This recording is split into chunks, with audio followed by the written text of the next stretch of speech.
Hello friends, मैं बेचन Kumar super point number 1 class YouTube channel पर आप लोगों का स्वागत है। कहते हैं जो गुरु बसे बनारसी, शिष्य समुंदर तीर, एक पलक बिछड़े नहीं जो गुण होत शरीर। जो गुरु बसे बनारसी, गुरु चाहे बनारस में ही क्यों न हो, शिष्य समुंदर तीर, तीर मिस किनारा, शिष्य उसका समुद्र के उस किनारा ही क्यों न हो। एक पलक बिछुड़े नहीं जो गुण होत शरीर। यदि शिष्य को गुरु के प्रति श्रद्धा हो, निष्ठा हो, तो जिस ज्ञान हेतु वो अपने गुरु को स्मरण करते हैं वह उसको पूरा हो जाता है। कैसे? इस कहानी के माध्यम से मैं आप लोगों को अवगत कराने के लिए जा रहा हूँ, तो आप लोग लास्ट तक बने रहिएगा। द्वापर युग में द्रोणाचार्य एक गुरु हुए थे जो कौरव और पांडव को धनुर्विद्या सिखलाते थे। एक भील पुत्र भी गया उनसे सीखने के लिए, तो गुरु द्रोणाचार्य ने कहा मैं राजकुमारों को सिखलाता हूँ, राजा महाराजाओं के बेटा को सिखलाता हूँ, दूसरों को नहीं। वह भील पुत्र था एकलव्य जो क्षुद्र कास्ट के थे। तो एकलव्य बेचारे ब्रंग वापस लौट गए और गुरु द्रोणाचार्य की एक सुंदर स्टेच्यू यानी प्रतिमा बनाई और उसका ध्यान करते हुए धनुर्विद्या का अभ्यास करने लगा। होते होते एक दिन उस विद्या में वह इतना प्रवीण हुआ जितना कि अर्जुन भी नहीं थे। एक दिन की बात है, वे लोग जंगल में घूम रहे थे। कौरव पांडव सभी मित्र थे। एक कुत्ता भी उनके साथ में था। तो वह कुत्ता एकलव्य को देखकर भूखा, जो कुत्ता हस्तिनापुर की थी।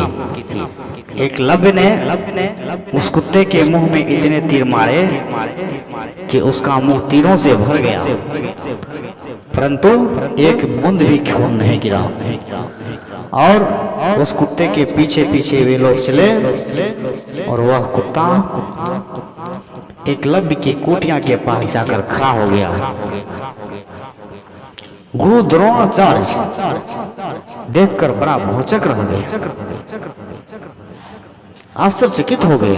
गुरु द्रोणाचार्य ने कहा एकलव्य, यह विद्या तुमने किससे सीखी? तो एकलव्य ने कहा जी गुरुजी, आपसे।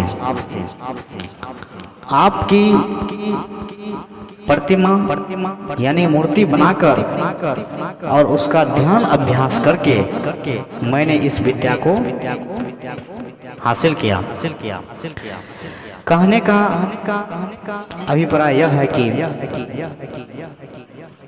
जिसको गुरु में ज्यादा श्रद्धा होती है, निष्ठा होती है, वह किसी न किसी तरह विद्या पाते ही हैं। गुरु के ख्याल से और उनके संसर्ग से भी लोग विद्या पाते हैं। तो गुरु द्रोणाचार्य ने कहा तुमने मेरे आदेश के बिना विद्या पाए हो। तो एकलव्य ने कहा जी गुरुजी, मैंने आपसे आदेश ले चुका हूँ। तो एकलव्य ने कहा ये रहा मूर्ति और इसी से मैंने आपकी मूर्ति से, प्रतिमा से आदेश ले चुका हूँ। तो गुरु द्रोणाचार्य ने कहा एकलव्य, तुमने मेरी विद्या चोरी की है। तो गुरु द्रोणाचार्य ने कहा तुम्हें दक्षिणा स्वरूप देना होगा। एकलव्य ने कहा आदेश दिया जाए गुरुदेव। तो गुरु द्रोणाचार्य ने कहा, तुम अपने दाएं हाथ का अंगूठा दे दो दक्षिणा स्वरूप। अभिलंब एकलव्य ने अपने दाएं हाथ का अंगूठा काटकर द्रोणाचार्य के नतमस्तक हो गए। तभी गुरु द्रोणाचार्य ने कहा, धन्य हो शिष्य, तुम्हारे जैसा चेला मुझे इस पृथ्वी पर कोई नहीं होगा। धन्यवाद।